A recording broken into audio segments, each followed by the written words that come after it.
This is episode number 240 of the InnerFight Podcast. Welcome to another edition of the InnerFight Podcast. My name is Mark Smith, founder of InnerFight.com, and I'm joined by Phil and Mia to wrap up the 2016 CrossFit Games, the hunt for the fittest male and female on Earth. Of course, a massive thank you to our show sponsors, Kareem. Download the Kareem app, sign up and register with a valid credit card. Use the promo code InnerFight for up to 100 dirhams off your first ride with them. If you come into the gym, use the promo code Inner. If you're leaving the gym, use the promo code FIGHT for 10% off your ride. No matter where you're on the world, thanks for tuning in. Let's jump right in. Here we go, back again. Phil Hesketh, CrossFit Games time. Yes. Mia. Yes. Hello. Hi. Jeez, we've spoken about it loud before. Phil, this time last year you were there. It's true. This year you're not there. Also true. Mate, we're going to review in this show the 2016 CrossFit Games. What happened, what went on, all the events. Before we do that, mate, feelings when it started about not being there and having been there last year and not being able to be there this year because of injury? Yeah, I mean, I didn't really... Like, when people were asking all the time, like, are you going to watch it, are you going to watch it? I wasn't, like, super pumped to start watching it. Yeah. But then... You know, I love CrossFit, so once, you know, the leaderboard started coming up, I'm still super interested to see, you know, who was doing what, and I ended up watching a lot of it, more so just following the leaderboard. Yeah. But it was at the start a little bit like, God, I wish I was there, you know, just to be there. Yeah. Not that I think, I'm going to do so well this year, and, you know, I wouldn't say that, but...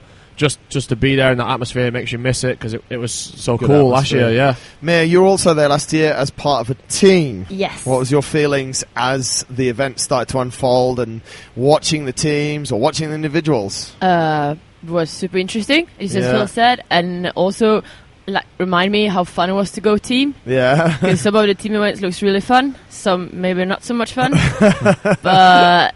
It just make me excited because, like, maybe in a few years I want to go team again. Yeah. And I think it's going to be really fun. Yeah, absolutely. There was, I think we'll get into the events in a little bit, but some that looked really good and some that just didn't look good at all. Guys, going into it, obviously, we spoke after regionals about some of the favourites that we kicked around. I think as a general consensus, we got to the fact that I think we wanted and we genuinely thought that Sarah would win the ladies and Björgvin would win the men's. Going into it the week before, not what happened, we'll speak about that later, but going into it, did you guys still think that they would be in with a chance and they would be favourites? Sarah definitely I thought was a favourite, not just because we know her and sort of our friend, but because, you know, she actually is, we believe, the best. Yeah. Björgvin was more that, you know, he did really well last year and he does have great potential, but he's kind of also a friend and we wanted him to do really well, but realistically, we both said different people to more realistically win. So who are your favourites going into it sort of last week then? Well, I said Ben Smith as my favourite as a sort of follow-on from last year. Yeah. I mean, Ben Smith is incredible, right? He's been to so many games. Eight in a row, and he's still only 20, I want to say 26. Wow. So 8 in a row, and I think he's been on the podium 4 times now. Right. And then Mia said Fraser, who, again, pretty incredible. Yeah, yeah. 3 years. This is his 3rd year. Yeah. 2 second-place finishes. 2 second places, to Rich Fronin, and then to Ben Smith. Yeah. So he would have definitely had some fire in his belly, wouldn't he? Yeah, if you watch the Road to the Games documents, we talked about them a few times. The ones that feature some athletes that didn't qualify? Yeah, the best one was definitely the Smith-Fraser one. Right. Like, both of their attitudes it was really cool to watch. Especially Fraser's his attitude is incredible. Like, the way it comes, just relentless. Yeah. In the way that he wants to be the fittest person on earth, and just, I think some people may say it, and maybe they kind of believe it themselves, but they're not willing to do everything that it takes to... Wasn't he involved in another sport before CrossFit? Wasn't he incredibly good at something? Yeah, he was very good at weightlifting. Was it weightlifting? So his background is weightlifting. So he came into CrossFit being able to snatch like around 130 kilos. Right.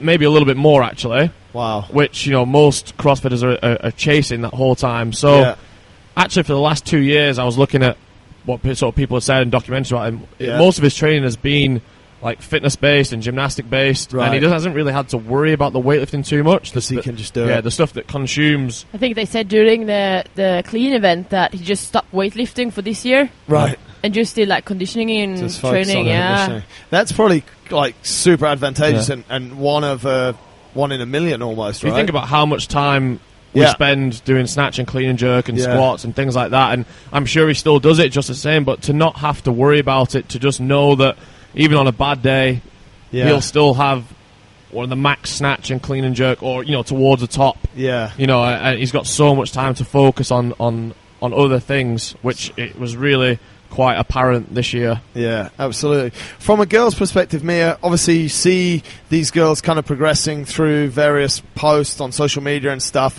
What was the feeling? Obviously, Sarah was one of the favourites. Yeah. Anyone else up there? I know Katrine moved to the States just to train. What was the general feeling from a female perspective of who to look out for?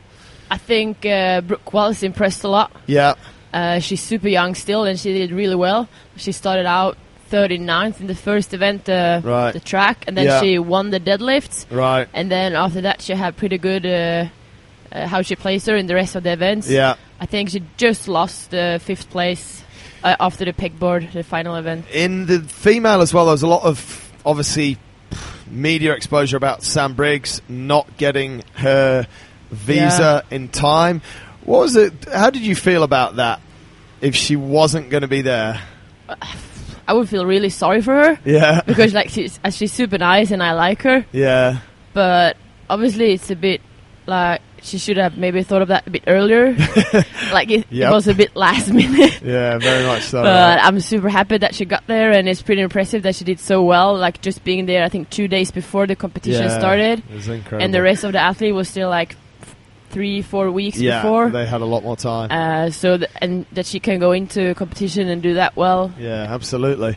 Obviously, another one of the favourites going into it, I guess, that because she performed so well at regionals, was Annie Thorisdottir. Yeah. She was still up there. Yeah. We'll speak a little bit later about how she did or didn't do.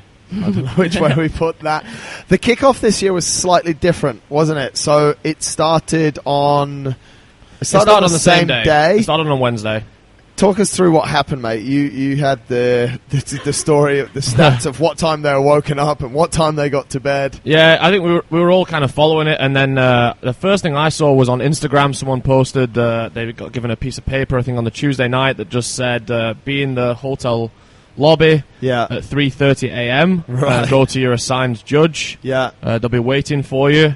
And it was a sheet of paper that said what they had to bring on there. Yeah. And it was just a bunch of random stuff, like you didn't know if they were kind of keeping them guessing or if they were actually going to need all that, which it kind of turned out that they did need most of it. It was, it was bring the tactical pants that they got given. They got given from 501 Tactical, the same company that designs the military vest. Yeah. They gave them some like military grade like pants as well. Right. So that's kind of why have we got these, and then just the normal CrossFit kit, and then it said lifting belt.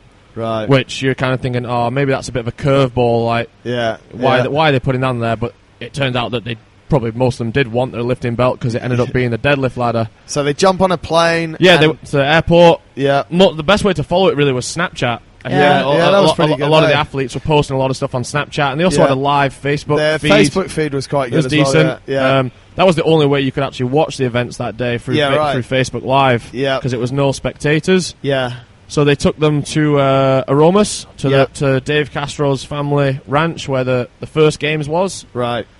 And they gave them a repeat of the 2009, I want to say. I think it was 2009. The 7K trail run. Yeah. And immediately followed by a 1 rep max deadlift. Right. Set up in a ladder format. And that was 20 barbells. The times are... different. The time that you get to go through that was quite short as well. Was it 30 seconds? I think it was every 30, So one lift every 30 seconds. The bars started at... For the guys, the bars started at 425. Yeah, 425 pounds. Which is... It's around 190. 190 kilos. And then it went up to 615. which is 270. 270 around 270, there. 270, a little bit more, right? Yeah. And the girls also started quite heavy and finished quite heavy, right? 275, which is 125 kilos. 125. And 415, which 185, just under 190. Yeah.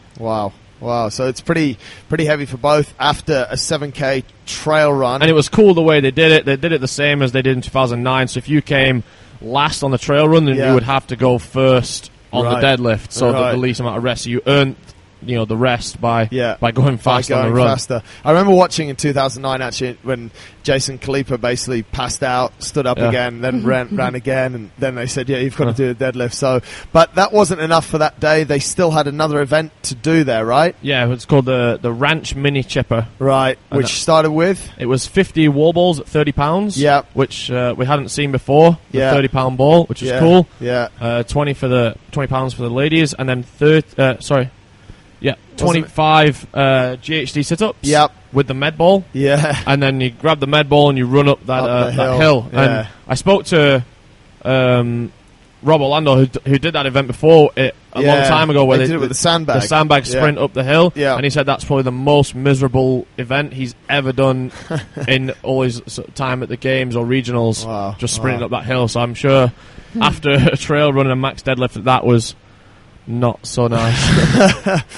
The results from day one, obviously one of the biggest talking points out there was the fact that Sam Briggs came third out of everyone in the trail. She was third, right? Yeah, was third out of everyone, yeah. So, and who won the trail run? Fraser. So Matt Fraser wins from the start. Yeah. Josh Bridges was second. He was around there. I just got the first place finishes. Okay, and Sam Briggs was first for the ladies, third overall. Yeah. Does that give you hope, Mia, that your running might get a lot better? And yeah, maybe. That's why I'm running now every week.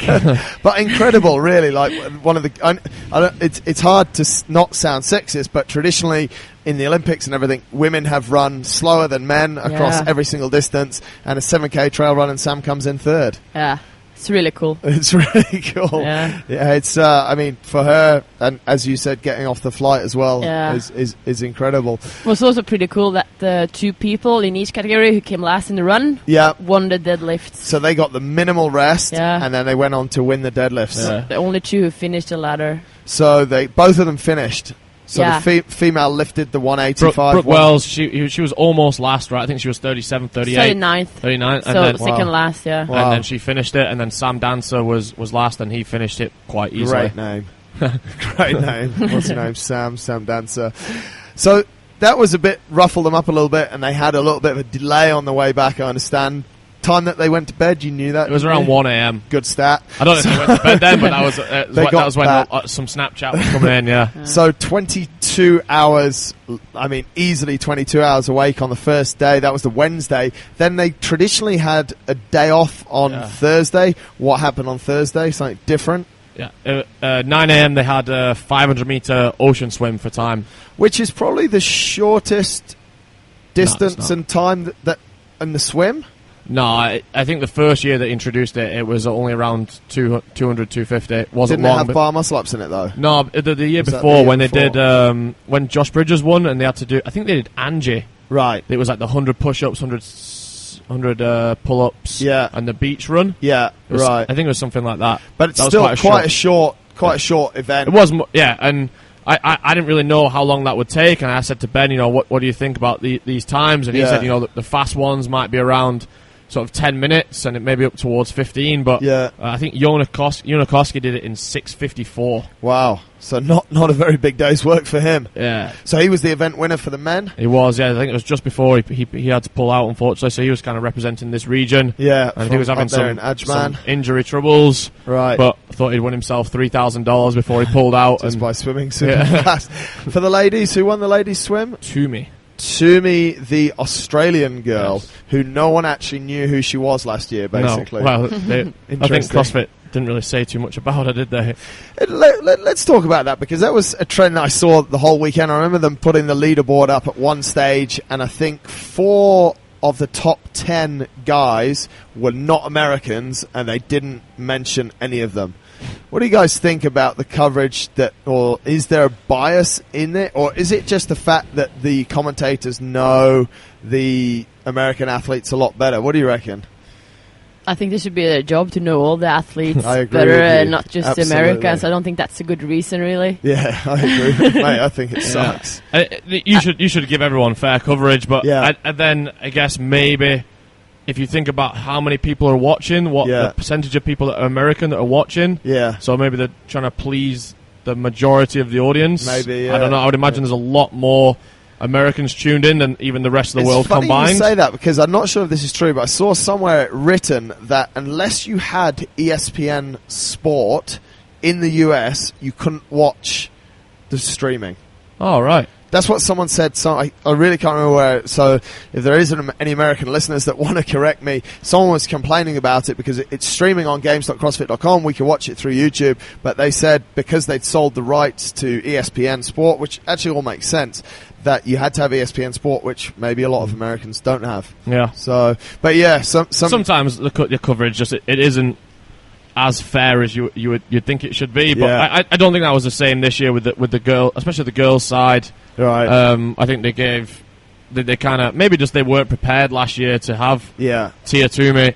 She was a rookie last year and ended up second. They maybe just didn't have footage of her. And this year she got a lot more because it was basically her and Katrin the whole time going back and forth, and Sam Briggs was kind of in there as well the whole time. It was quite funny though because they were trying to say every time Bjorgvin was in the screen, they were sort of saying his full name and mispronouncing it every single time. So it was almost like, man, he placed on the podium last year. Yeah. So anyway, that's for them. They couldn't say his name last year, so they just changed it to BK. Just used his initials. Burger King. They just used his initials instead. That's what they're good for, with a bit of Burger King. Some interesting, ridiculously retarded comments from the commentators as well. This guy will be good at this because he grew up on a farm. Yeah. that was a good one, wasn't it? What was it? The snail? There was something with the snail, and they said, the guys with the big legs and good engine will do well at this. A strong core. Strong core. Yeah. If you have a strong core, you'll do well at this. Good. I think there's definitely a future in it for our friend Jeremy Austin from Australia there, who's probably one of the best commentators around, but I think he's probably a little bit excited, isn't he? The most excited human being generally, except when he's on a downer, and then you just don't want to be near him. But his knowledge and I think his passion for it is up there. So hopefully we'll see him commentating on the top events. I think he mainly got a lot of the team stuff this year, so he didn't get it. So second day, so they've been to the ranch, they've had a swim. Who's in first place still? I think it was Matt Fraser. Yeah, Fraser will still be leading. He led the whole time. The girls' side was a lot more up and down, interesting this year in general. Fraser from the start was just always in the lead, and I think the girl was changing almost after every event. Yeah, it was really cool. Yeah, the girls are a lot tighter. So the real kick-off day and the traditional day is obviously the Friday. Run us through the events that we saw come out on Friday. Yeah. The first one was when they redid Murph in the morning this time instead of in the middle of the day. That was helpful for a lot of people, and the fact that they allowed them to drink water. Yeah, they have. What stat did you say about the Murph? Sorry. Oh, that's 16 girls. Did a better time. So all the girls who did it last year, except one, did a better time this year. Yeah. However, 22 guys. Yeah, 22 guys. It's quite important though to mention how Murph was done, because it's done split up differently this year. Split up a lot differently, which traditionally and statistically helps a lot. So they did 1 mile run. Yeah. Then how was it split up? And then 5 rounds of 20 pull-ups, 40 push-ups, 60 squats. Right. And then finish with 1 mile run again. Which, for those of you who don't know what Murph is, you normally do 100 pull-ups, 200 push-ups, 300 air squats. So again, not many people will have done it that way though. True. It's usually that if you're gonna partition it, you would do this in like a Cindy way. So where you do 10, 15, 20, right? Yes. That's what most people would do. Yeah. So it is still slightly different, but it's broken up into obviously smaller chunks. Which I think, especially on the push-ups, that would help. I think that would help the most. Yeah, because that was the part where when you get in and you got 200 push-ups, and you've only done 50 and you're already in 2s, then you've got a problem. It was a lot of time staring at the clock. You know that, yeah? Yeah, some of the guys were staring at the clock. Last year, Bjorgvin won that event in about 38 minutes, I think. Yeah. What was the winning time, and who was it this year for the men? There was Bridges at 35:30. So Josh Bridges went a little bit faster. We can put that down to the fact that it was broken up. And also, like you said, Mia, the men started at 8? 7. Somewhere on there, 7 I think ladies was ladies first? Ladies was first at 7, and then the men at 8. Yeah. We saw something quite interesting. So, and Bjorgvin finished where? He was 5th, I think. 5th. So, and Josh Bridges was in it last year, so obviously... No, he wasn't. Sorry. Who came second? Fraser. Was Matt Fraser, who was in it last year, who came second last year as well. Interesting thing happened in the girls, and I think the girls obviously expected Sam to run away with it. Yeah. It's That's really what I thought as well. Yeah, it's really her type of event. What happened there?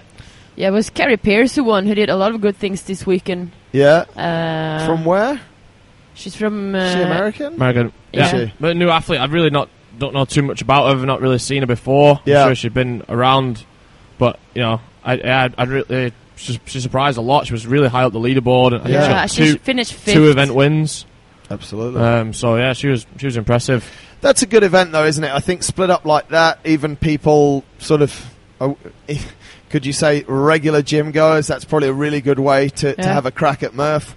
Go for a run. Don't worry about the vest yet. Maybe bring that in later, but go for a run. Do 20 pull-ups or your variation of pull-ups. Do 40 decent push-ups. A little bit of grey area there, mate. Maybe with how people were doing them and stuff. I didn't watch so much of Murph. Yeah. But the way you said it, they kind of loosened off those vests this year. Like last year, they were really strict on that. We couldn't do that. Yeah. A lot of people are like, oh, I'll just loosen off the vest. Yeah. And then only the vest has to touch the floor. Yeah. But they were making a point that your chest was in contact with the plate. Did they stipulate where your hand had to be, or was that not? No, that wasn't an issue. It was arms locked out. Yeah. And that your shoulders weren't coming up before your hips. Right. So trying to maintain that sort of tight plank position the whole time. Yeah. And then obviously the squats. 300 squats gets to your legs after a little while.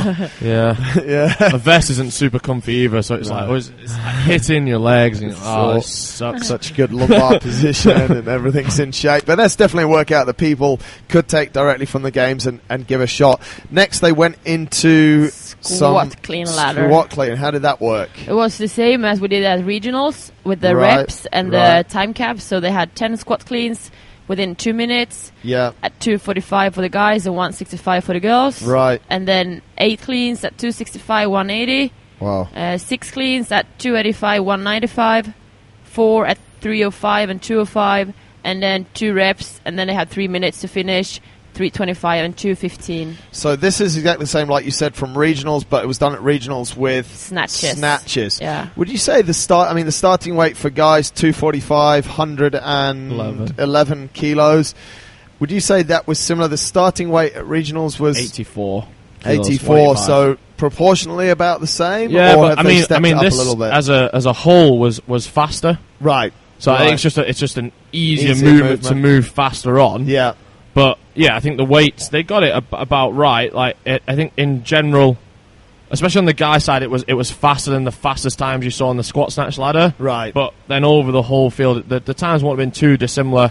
I think Cara Webb won. She won the squat clean ladder. I think she set the world record on the snatch ladder, or was it Catherine? Catherine beat her, actually. Did she? Was it? Yeah. But she was one of the fastest ones. So she was very quick. Similar sort of people. Yeah, were winning that. It was a really close race on the guys. How long does it take?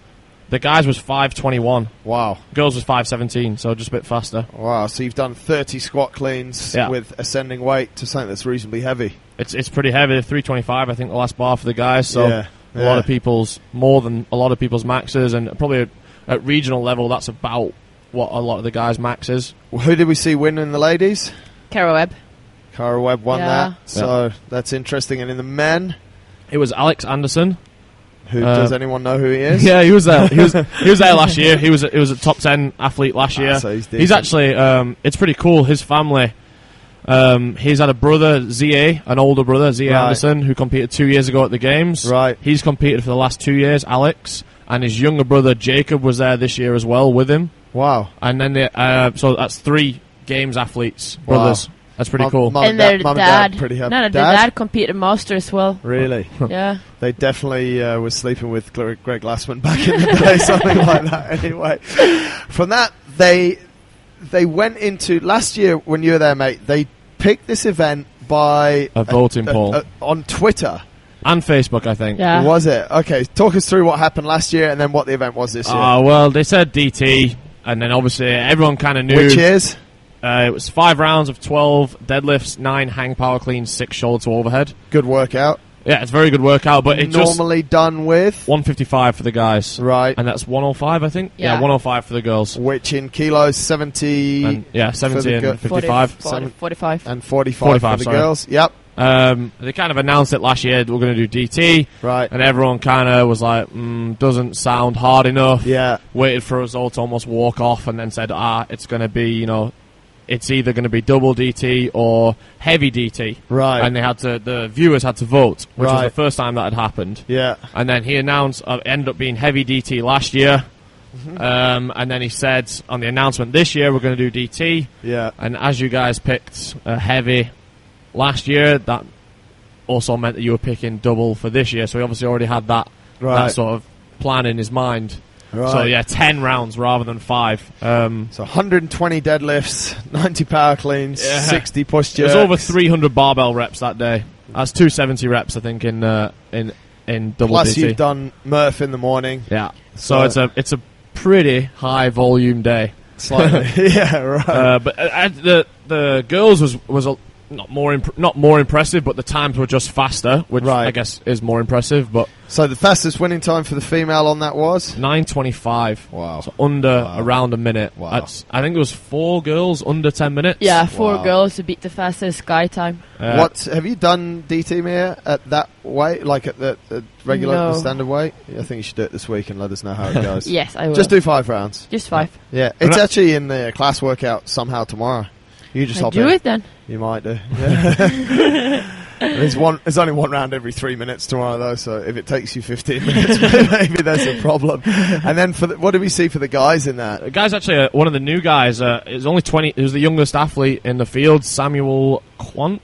Yeah. I thought it was interesting a joke when I saw his shirt. I saw him in that event, yellow shirt, Quant. And I was like, interesting there. But sweet. But he was 11:37, so that was the fastest. I think Fraser took a second on that as well.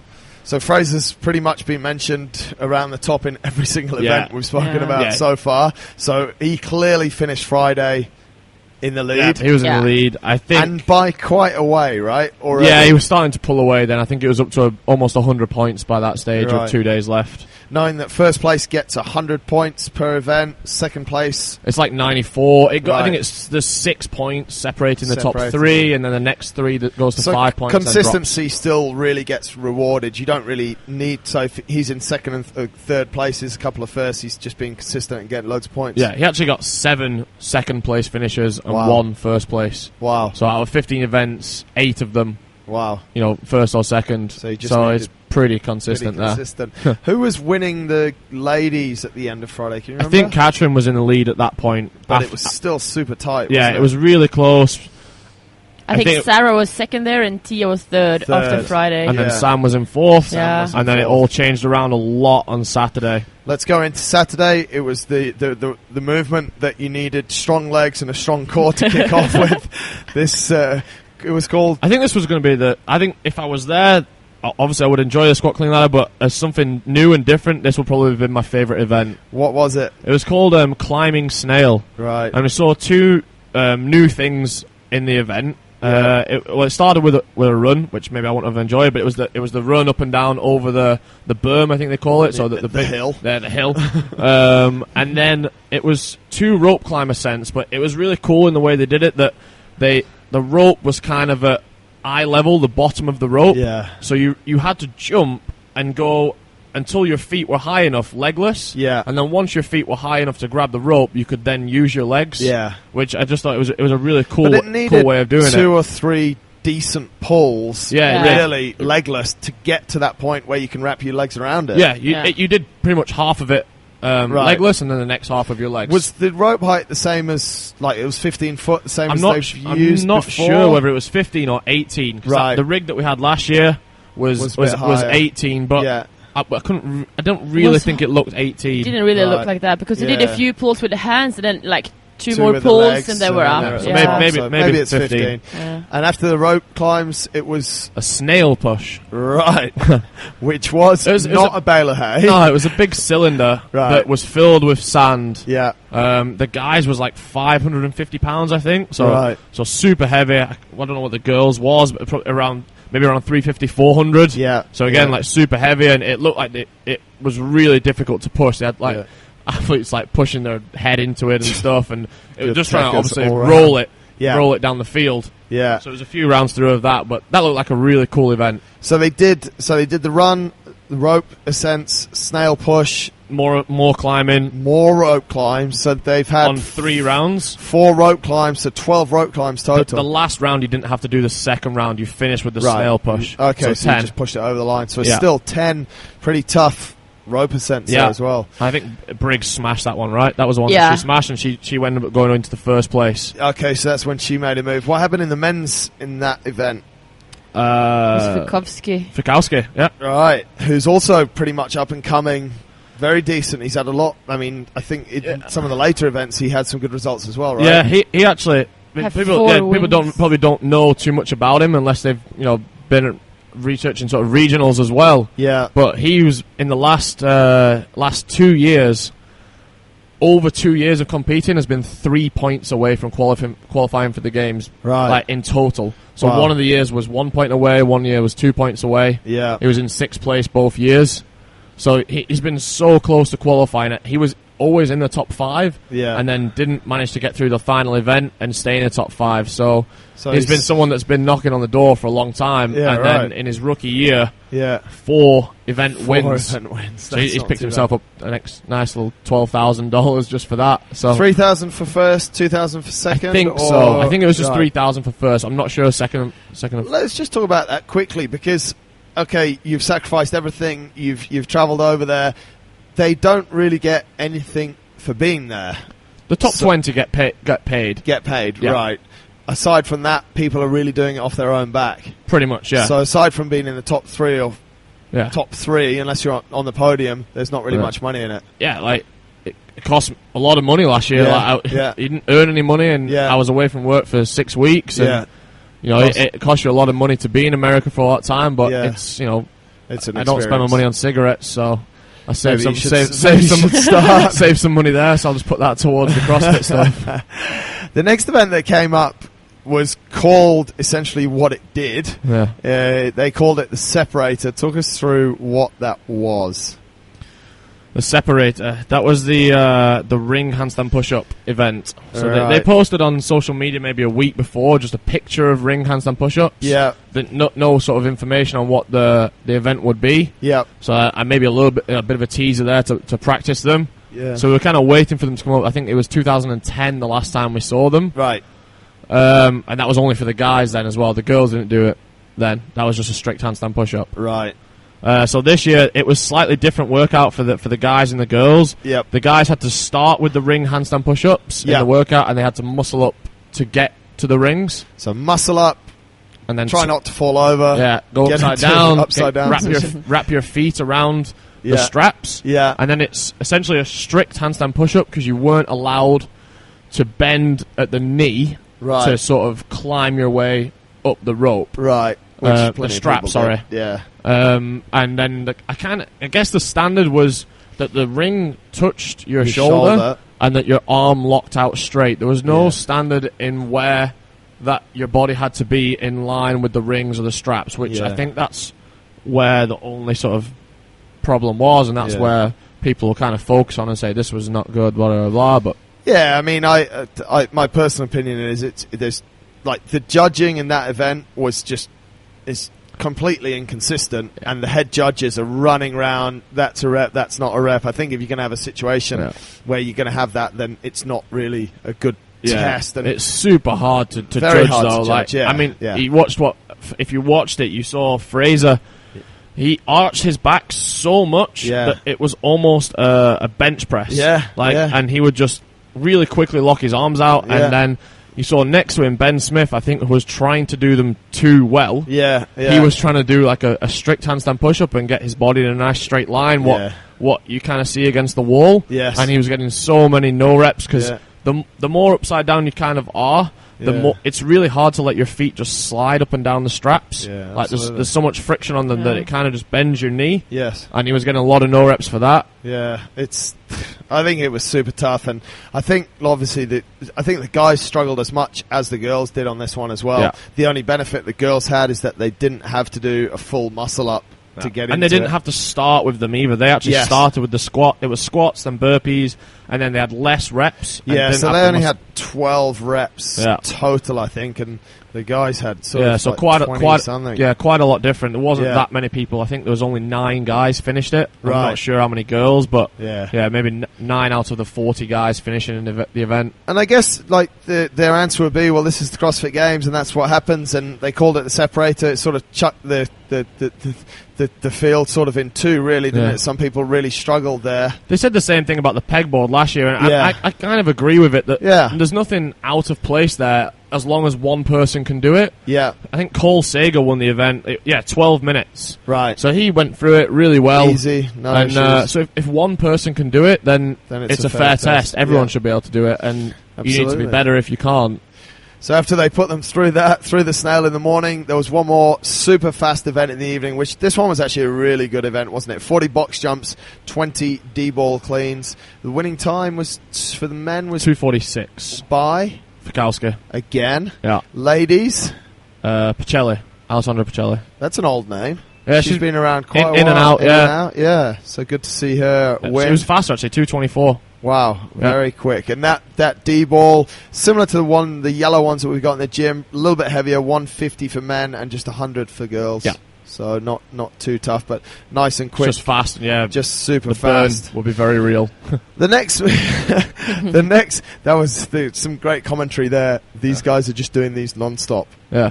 This guy's really tall, so he's good at box jumps. Yeah. And this guy's really short, so he's not. But it's like Josh Bridges was going so fast.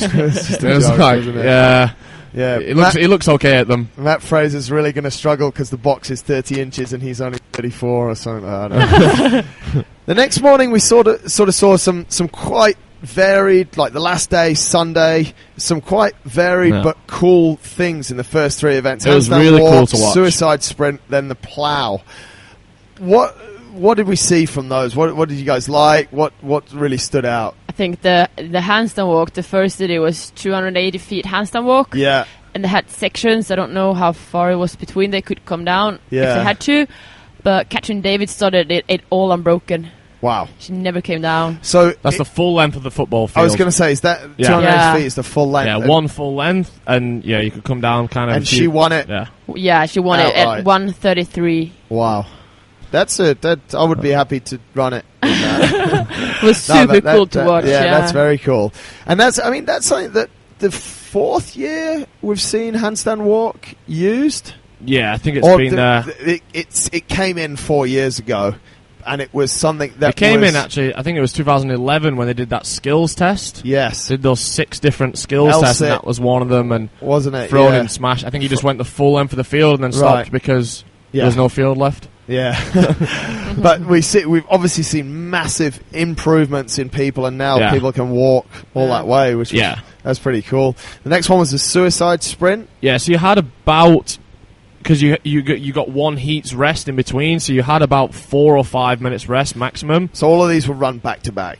Yeah, pretty much, it was heat 2, heat 1, heat 2, heat 1. Right. So you had about 3 or 4 minutes rest. Yeah. The suicide sprint was pretty cool. It was 840 feet total. So I think it was you went a third of the way down and back, 2/3 of the way down. Was it a straight sprint, or did they have to go around? It was a straight sprint, but you had to go around the cone. The cone at the end. Yeah. So there was a bit of agility, and there was the turn. Yeah. So a third of the way down, back, 2/3 back, and then the full sprint of the field. And that was probably the most surprising. He didn't actually win. He won his heat. Matt Fraser. Yeah.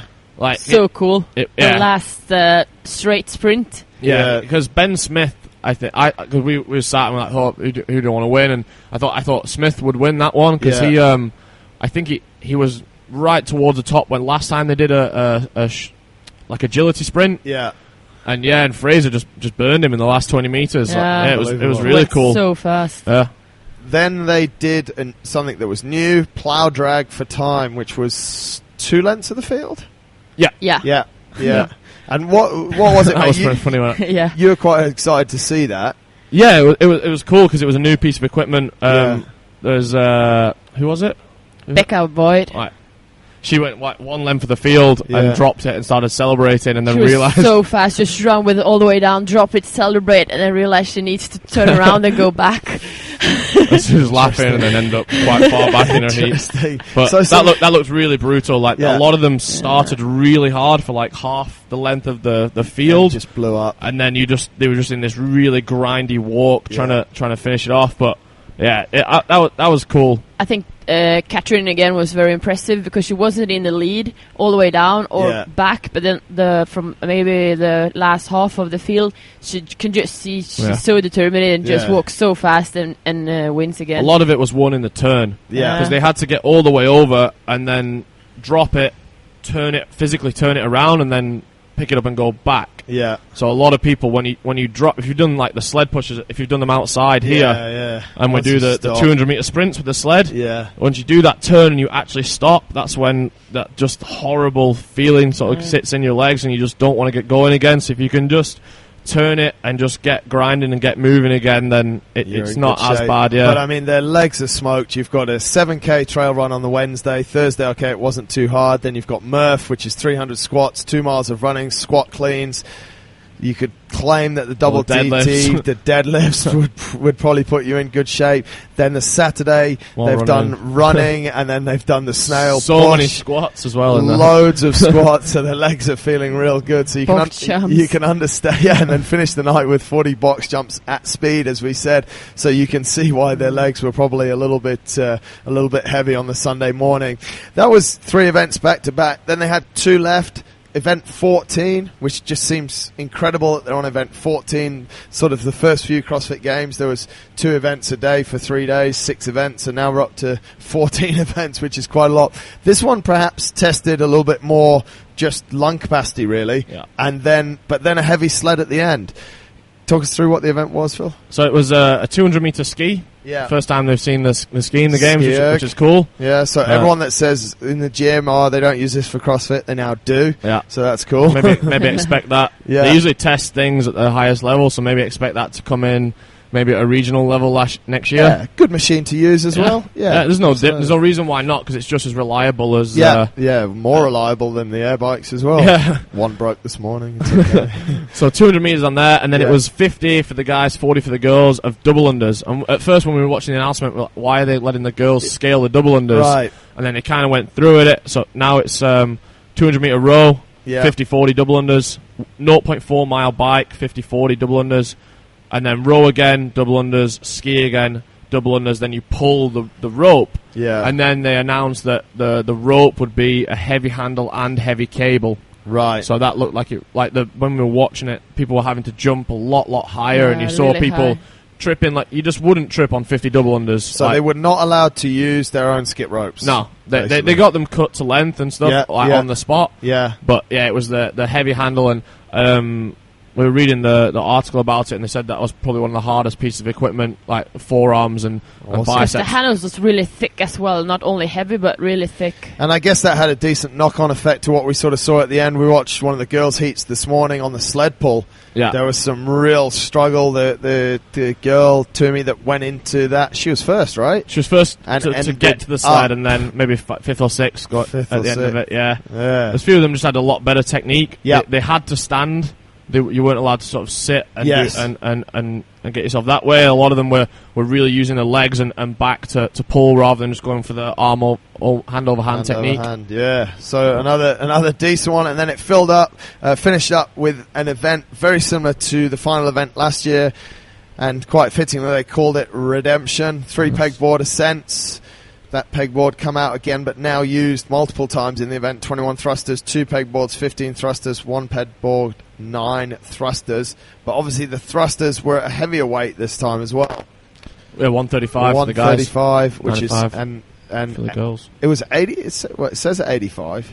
85, sorry. Yeah. So 30 kilos. So 37, is it? 37. Yeah, it's a bit over 35. So a nice. What did you think when this was released. Like last year, it was quite cool that they put something a bit different in the last event. Now they've kept it very similar.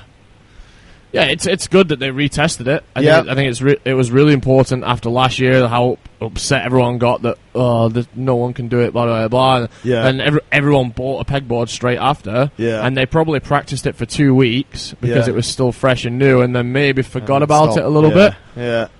So that was exactly what I thought. I thought we got a pegboard and actually haven't used it for 6 months. Yeah. Like, a lot of them do it. Yeah, just the practice. Like, I can do this now, and then forget. But you know, the people who've been practicing over and over. I think the girl, Alexis Johnson, who won it, I saw her on Instagram not so long ago doing like 3 climbs in a minute or something because it was in an Instagram clip. Wow. So, and she actually won the event. So, you know, there you go. Practice Pays off. Wrapping it up, 3rd place for the men was Patrick Vellner. Did anyone know who he was coming into it? No, I didn't. First year? I think so, yeah. I think it is, and it's the first time, I heard today, first time a Canadian man has been on the podium since 2007. I guess that was OPT, right? Whatever. Second place. I think also just sorry to any Canadian listeners. To mention is the poor Brent Fikowski. He came 2 points from 3rd place. Wow, so he won all of those in half and second in the final. Well, he's a fighter. Phil said it before. He's missed out narrowly. He'll definitely be back. Second place? Ben Smith, who was first last year, 8th CrossFit Games appearance. So good for him. Probably a little bit of motivation to come back next year. But undisputed, most consistent over the weekend. Yeah, Fraser. Matt Fraser. Yeah, 200 points. 200 points clear.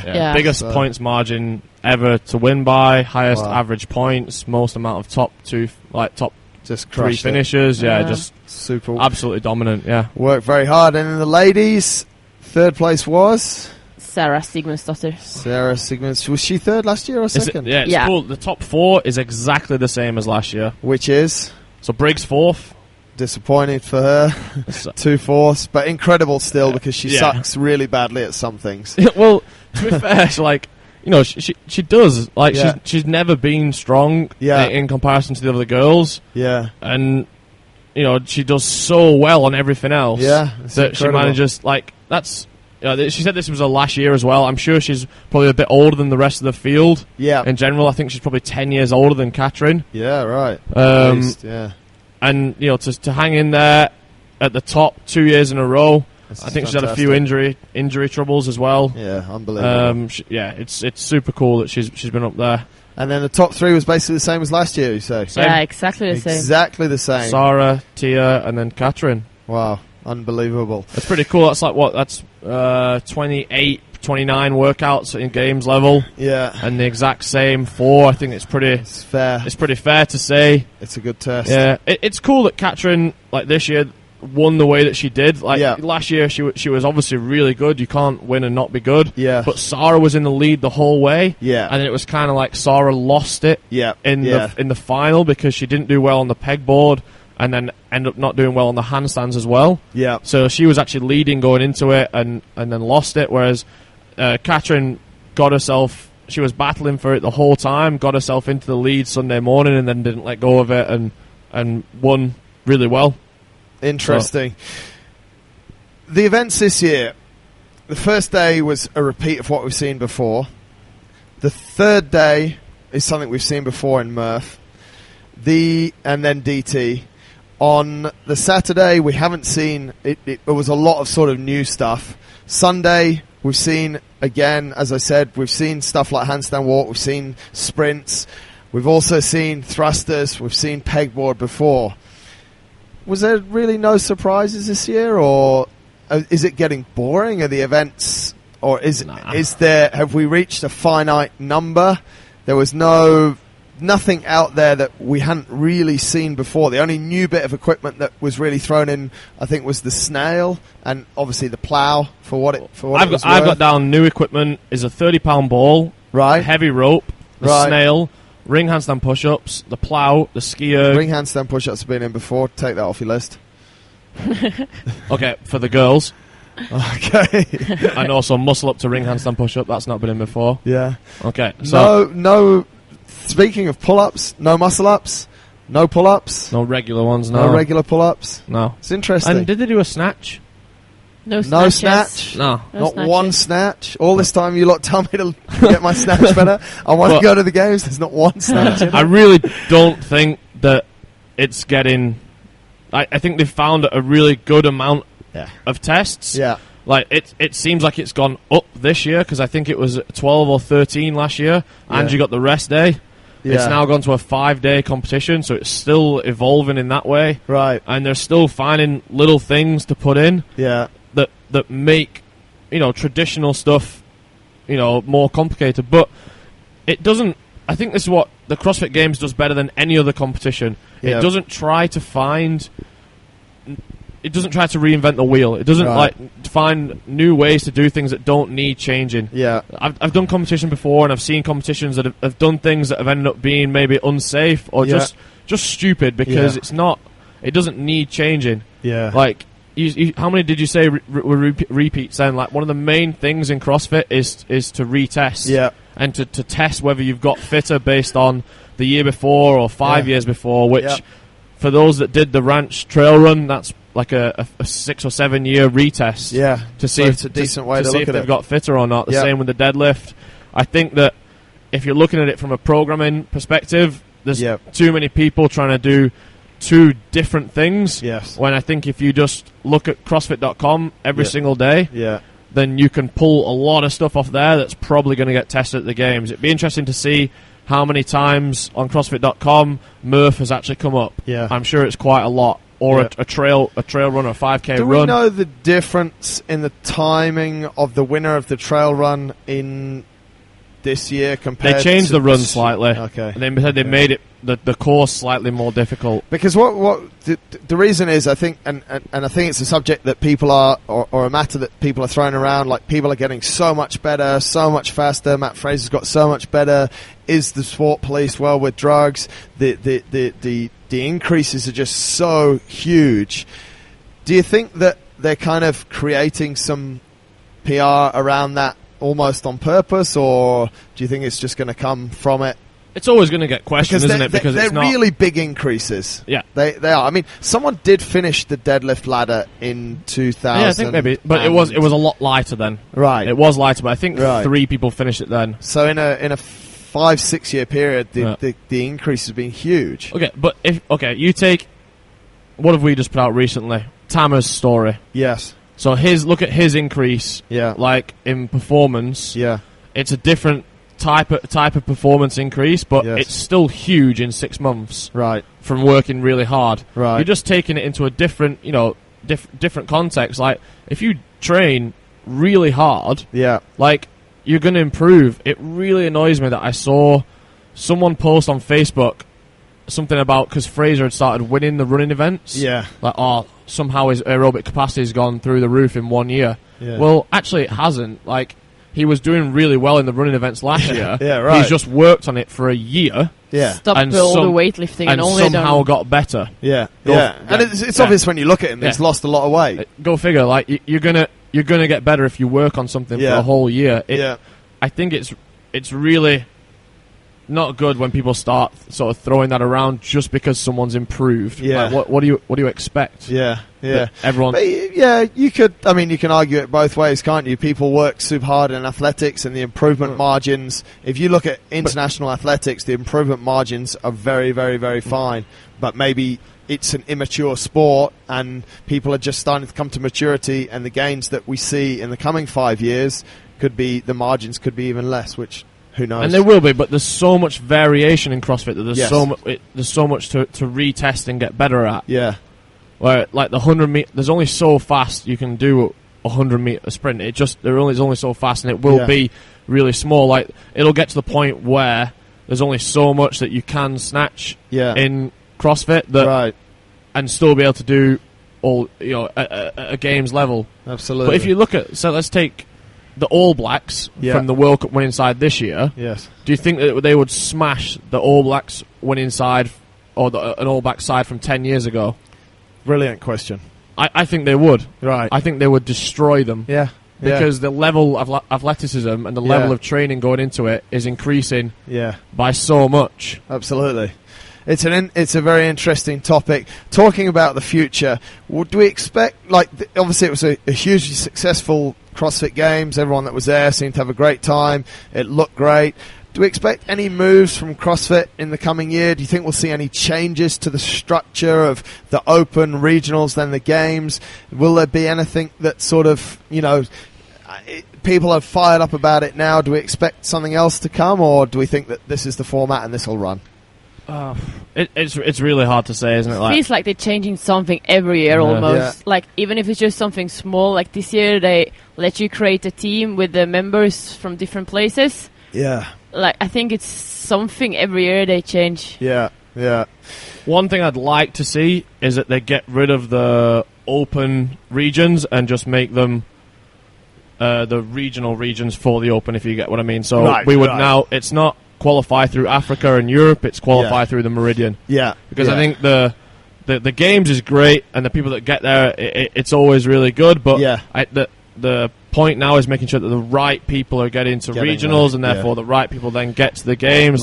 So by that you mean there's 40 spaces for the Meridian regional. Everyone from Europe, the Middle East and Africa competes as one in the Open, and the top 40 athletes go through. Yeah, I think that's probably the only thing that needs a relook at the... Is that because you'll have athletes outside of the European region that could potentially be better than the top... Is it the top 30 within the European region? Yeah. Very good point. I think maybe 2 years ago you'd look at it and say, all of those 40 spots will be taken by the Europeans. And now this is from our point of view, that people are moving around so much that the Africa region will actually be extremely difficult next year. I think from what I've heard, there's going to be around 6 or 7 Games athletes in our small region next year. Yeah. It's going to be really difficult. And then if you look at some of the American regions, it's no longer an American-dominated sport. Yeah. So it's not that. I don't see why they should have so many spots in so many regions. Obviously, they're going to say that they deserve them, but if you look at the leaderboards, it's not dominated. It's not dominated by America anymore. But they just don't know how to pronounce those names, so they can't give them any media attention. And to be honest, they are quite hard to pronounce, some of them. Guys, that's a long wrap up. As you said, Phil, if you want to get there, you've got to work harder. So I suggest anyone listening that wants to get there, or you guys, should work a lot harder this year, because it's only going to get harder. Yeah. Very interesting. Good wrap up. We should not finish without mentioning Yas. We should mention Yas, the team. I wrote it down. I was like, the team from down the road. Our friends down at Yas, at Vogue Fitness, at Yas Marina in Abu Dhabi, ended up third. Incredible. Especially their story is really cool. Elliot and Anthony's face when they were stood next to Fronin. Did you not see the bulge in their pants? It was the happiest I think that Anthony's ever been in his life. Well, that's incredible. They went last year and they got kicked out, rightly so. They fielded someone that didn't qualify on a residency basis, and they've stuck together. They trained super hard. Yeah. It's really cool that they stuck together because because of Jamie being so good. Yeah, their top girl, she won the Open. Yeah, a lot of that's how good she is, and she's a Games level athlete herself. Yeah, probably good enough to finish really well at the Games. Yeah, right. And she stuck with the team, and they all stuck with it, because I know that Elliot and Anthony would like to try individual. I think Tammy would as well. Yeah. So it's really cool that they stuck with it, because they missed out last year, and they proved that that they're good. as good as they were last year. They were. Yeah. And back to what you said, those guys, maybe they'll stay as a team, but maybe they'll drop into that individual competition for next year, so only make the Meridian Regional a little bit stronger. Yeah. The Meridian girls next year, if you've super strong girls. You've already got Sarah and Katrine. Well, Katrine's probably maybe she's still in America. Maybe she moves back. I don't know how long you get a visa for. Yeah, so all those amazing girls. The lowest placing of a Meridian girl this year was 19th at the Games. Wow, that's incredible. It's a very strong region. Yeah, very strong. And for the guys as well, those 3 guys from Yas are super strong, so that'll make that competition it's so fun. But congratulations to them. It's nice fantastic for them to see them on the podium as well, just from down the road. And if you live down the road, go and train with them. They're obviously pretty good at CrossFit. Yeah. If not, come and train with us. Mia, Phil, thanks a lot for your thoughts. Guys, thanks for listening. Until next time, take care. Thank you. Thanks a lot for tuning into this episode of the podcast, and I do hope you've enjoyed it. Thanks, as always, to Phil for his geekiness and Mia for her very beautiful smile and nice comments about everyone. Of course, if you do have any comments, questions that you want to fire over at us, or if you want to get on the show, drop us an email, winning@innerfight.com. We'd love to hear from you. And if you have a moment, hop over to iTunes, rate the podcast. That would really help us out. Of course, a massive shout out to our show sponsors, Kareem. Download the Kareem app, sign up and register with a valid credit card. Use the promo code InnerFight for up to 100 dirhams off your first ride. And if you come into the gym, use the promo code INNER. If you're leaving the gym, use the promo code FIGHT for 10% off your rides with them. Until next time, take care.